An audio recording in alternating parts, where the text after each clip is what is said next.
Yes. Okay, so today we're going to talk about Polish education system and your ideas about your education system. So my first question is, what problems did you encounter with when you were studying through your education life in Poland? So, like, I would say the biggest problem was the overload of the material in every subject.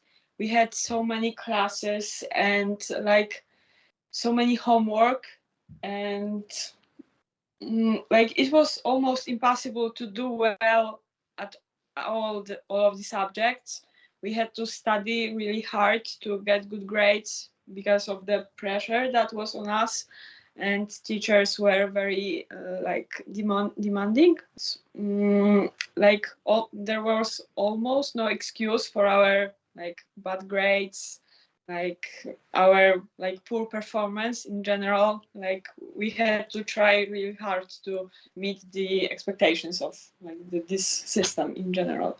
Yes, and I also want to add something to what Kasia has said. So the teachers are demanding when it comes to every subject. I mean, every subject, no matter if it's like maths, if it's English, if it's biology, geography. I mean, when I was in high school, I was supposed to be like the best in everything. Obviously, like that's impossible, and we all know that it's impossible. And I'm pretty sure that the teachers there, they also knew that it was impossible, but there was such a pressure on us to be like the best in everything. You are supposed to get the best grades in every subject, and that's the problem because I mean, you cannot be the best in everything. You can be the best in one area, in one subject, in one thing. And also, when we are talking, when we are like discussing among our group, like now, uh, many people tell that, I mean, it is everywhere. It is the problem in many schools, and I don't know why we It's have same in such a Turkey. Even in Turkey, they expect too many things at the same time.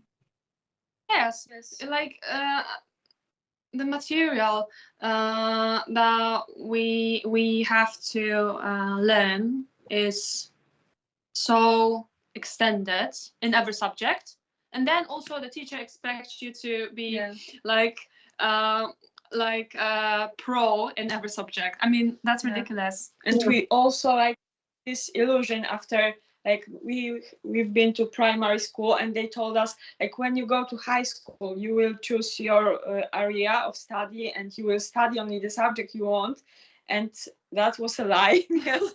Yeah, we went there, we like I was on this like let's say area where I was supposed to study biology, chemistry and maths, but we also had all of the other subjects like obviously English, Polish and physics and like entrepreneurships. Yes.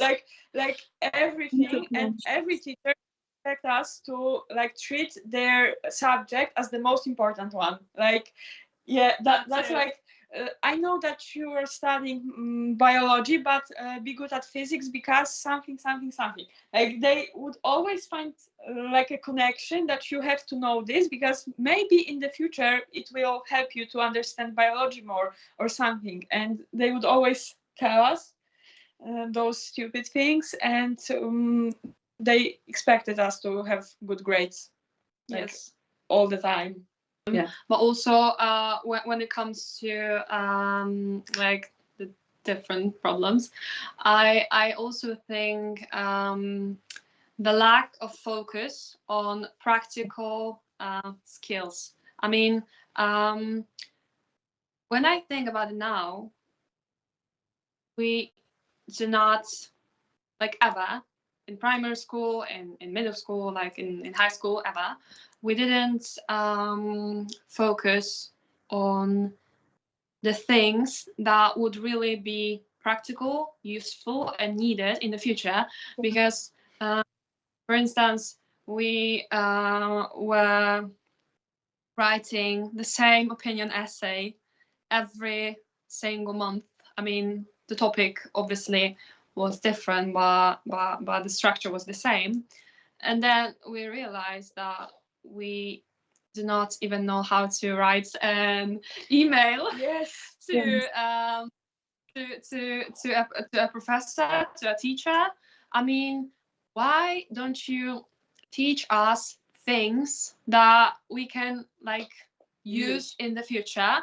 And I mean, it's just one example. Now I think about Polish classes. So basically, it's like, you know, in every country, I guess.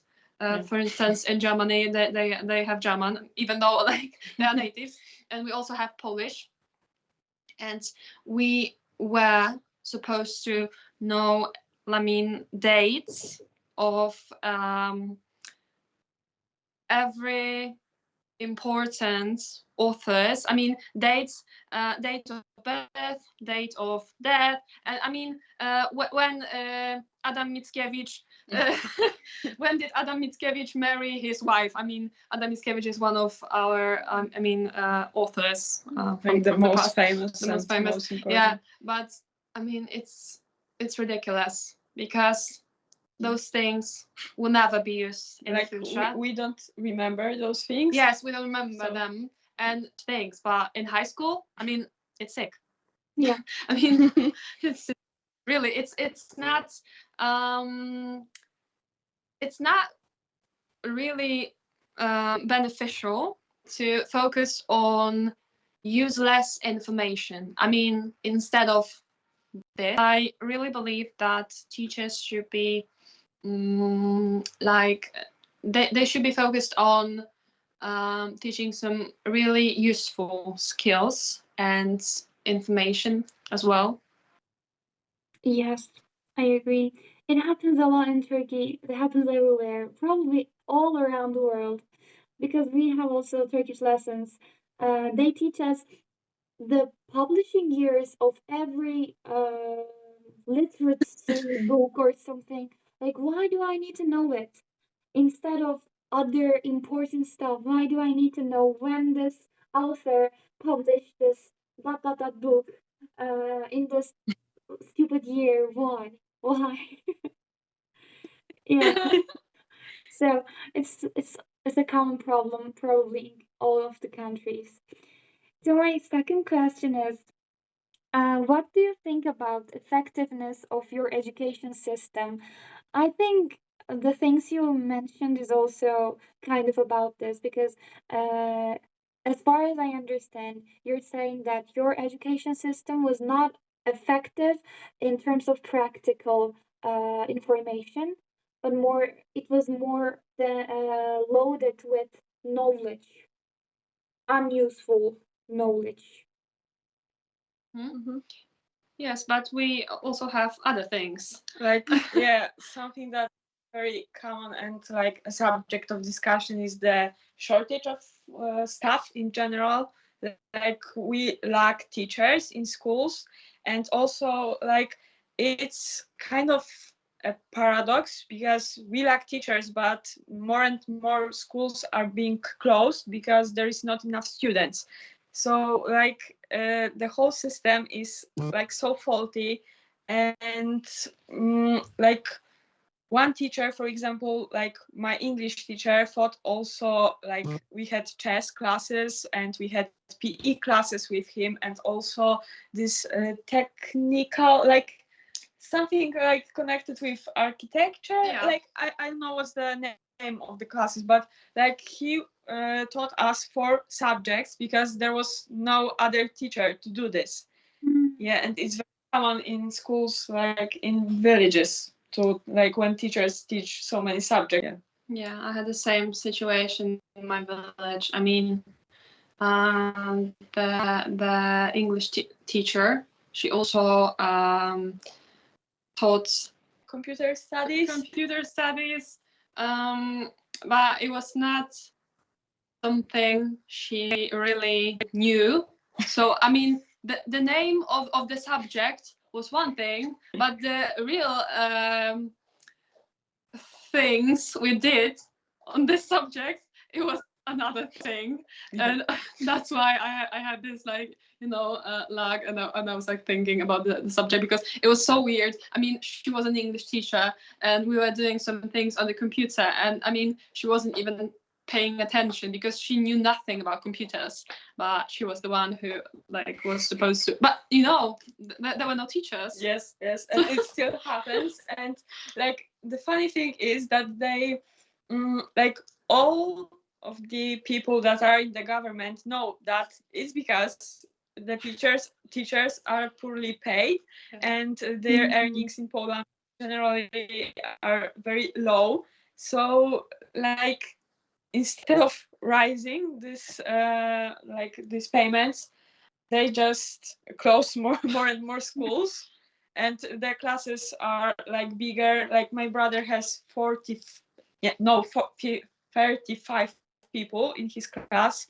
So it's like, when I think about it in more practical terms, like if in the future I became a teacher, I like, how would I manage so many people in one class? Like they are teenagers, they are like, you know, kind of silly, and how are you supposed to deal with so like numerous group? Yes, so the school that I do my internship is also the same. Like we have classes um, composed from 40 little kids, 40 children. Imagine. That's why it's so tiring to teach them, because it's impossible to manage all of them at the same time because they're little kids. They want to do other stuff. And you're trying to teach them something different than their own language, because I'm an English teacher, and it also distracts them to a point. So it's sometimes really impossible.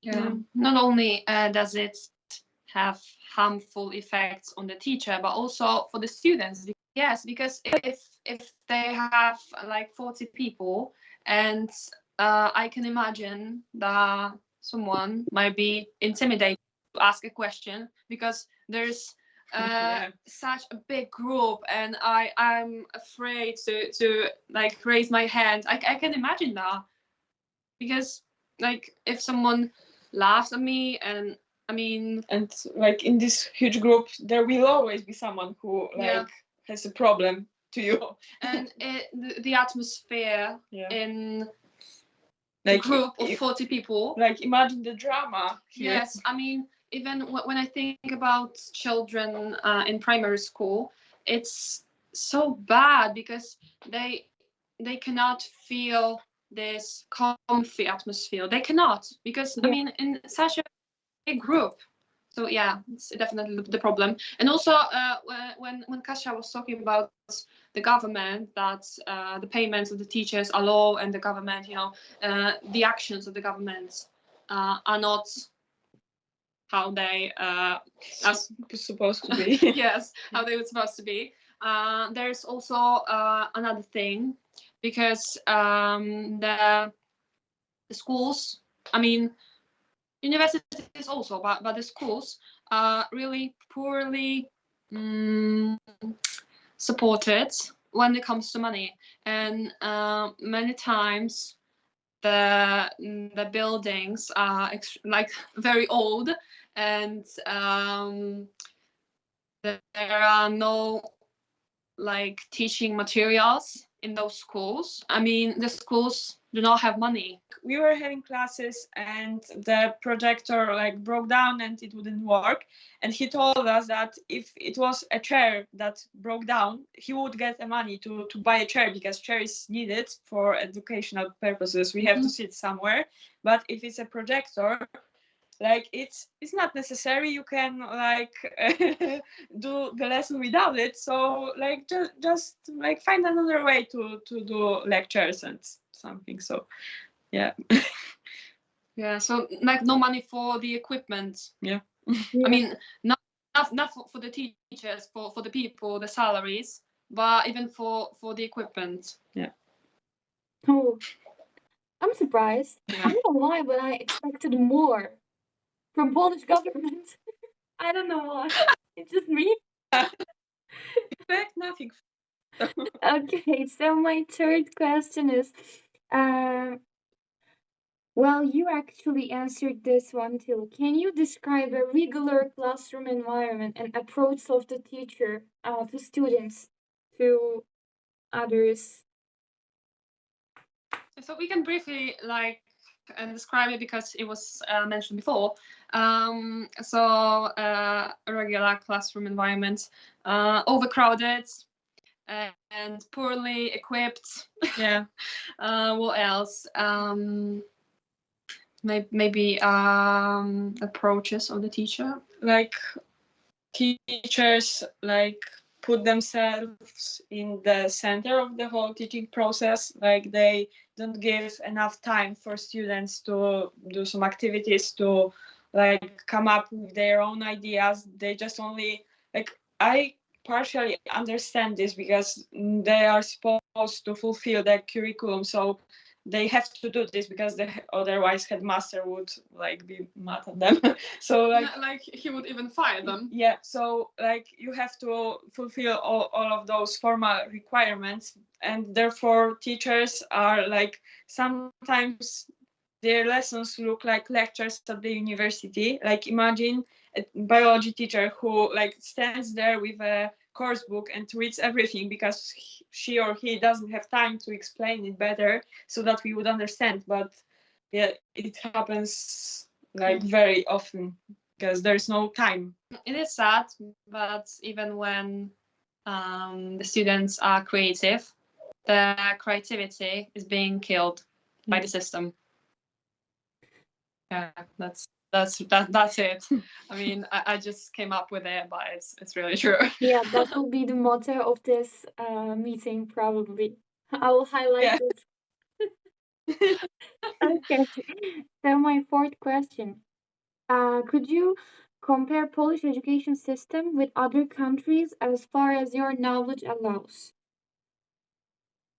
So the first thing I want to highlight is that in Poland we have tests. I mean, practically every week, because my sister is now in high school, and every single week she has several. I mean, short tests or two short tests and one big test, or sometimes three short tests. Sometimes she happens to have even three big tests in 1 week, and the amount of tests in Poland, it's ridiculous. It's just ridiculous. When in other countries they have fewer tests. I mean, so sometimes there's just at the end of the first semester, and then at the end of the second semester, as we have in university.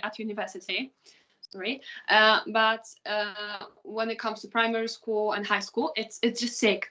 Every single week, tests. Yeah, and when you look at the grades, it's you have 20 grades from math. Practically, in my high school, I would write math test practically every week, no matter if it was short test or long test. We had crazy amount of math classes because I had 13 math classes in 1 week, because our teacher would tell us that we are stupid, we need more, and she would not allow us to go for religious education or PE or something. So just as she could make these classes to explain this material for us. Maybe comparing this to these Nordic systems of education, it's funny that they would always tell us that in Finnish they had so great schools, and we would even do presentations about it at our psychology classes at the university, and nobody came up with the idea to implement these systems in Poland. Yeah, so we are only learning about it, and it makes our situation even worse because we are aware of those differences. We know that we can learn differently, but still like we are stuck in this one place, and the government refused to change anything. Even I would say that we are going back in time, not progressing as a country in these terms.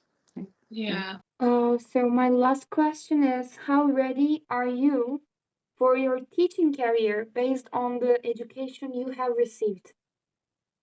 Like I would say we've been equipped with very like good knowledge at the university, but looking back at our high school experience and primary school, we know how it looks in reality, and that the expectations of like this curriculum are unrealistic. But like I feel like our professor Dr. Marta Digbursten, you remember her, like she made us so self-confident. Yeah. And also like Back to this question, I mean, when it comes to the education we've received, I would say really well prepared when it comes to the education. But as Kasia have said, and I agree with that strongly, the education we received is not everything. The reality of Polish schools is another thing. And when we combine those two, we do not have such a good perspective, because the reality, I mean, we have to be aware that the things we have learned, they will not always be the case when it comes to real life situations. Exactly. Even Yeah. when you're micro teaching, like we've done micro teaching multiple times in the classroom in Poland, also in Turkey. I've done it multiple times, but it's very different from the classroom environment, because the ones that you're micro teaching are university students. They know how to behave in the classroom. They're not small kids anymore. They have common sense. But when you're teaching in a real classroom environment in front of all those 40 little kids, uh, you're like, what am I supposed to do now? They're not reacting the way I want it. Also, I don't know how to react to their reaction.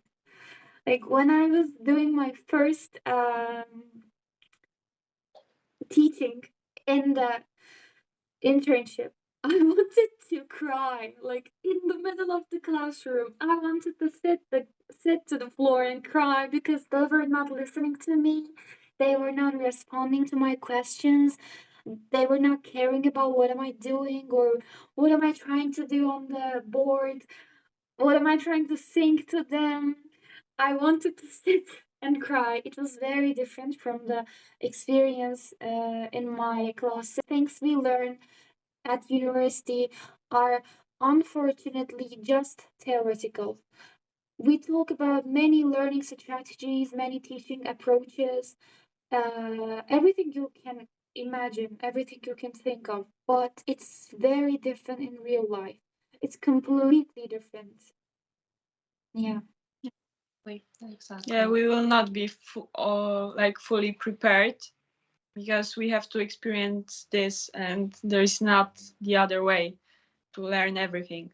Yeah. I mean, if you work with humans, you will never be fully prepared. Yeah.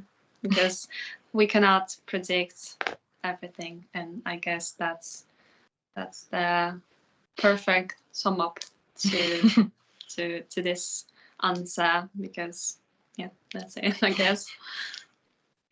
So, thank you for your responses and thank you for this interview. I really appreciate it, and my classroom will appreciate it because we have been doing many countries, including Finland, Japan, South Korea, even Germany after this presentation of ours. But none of us had the opportunity to listen to other students from other countries. We could just watch videos or other stuff. When we were talking about Turkey, about our education system in the classroom. We talked a lot because we were living in this education system and we're still living in this education system for years. But thank you for giving this opportunity to us to listen citizens of Poland and comparing your education system and criticizing as citizens of this system. Thank you so much. Yeah, we thank you because it is really it's such an honor for us to be a part of something important, something you can use at your university. And we just have one question to you. Will you let us know how your group, your classmates, I mean, the reactions and, you know, the whole thing, because we are curious. Yes, sure. And So the presentation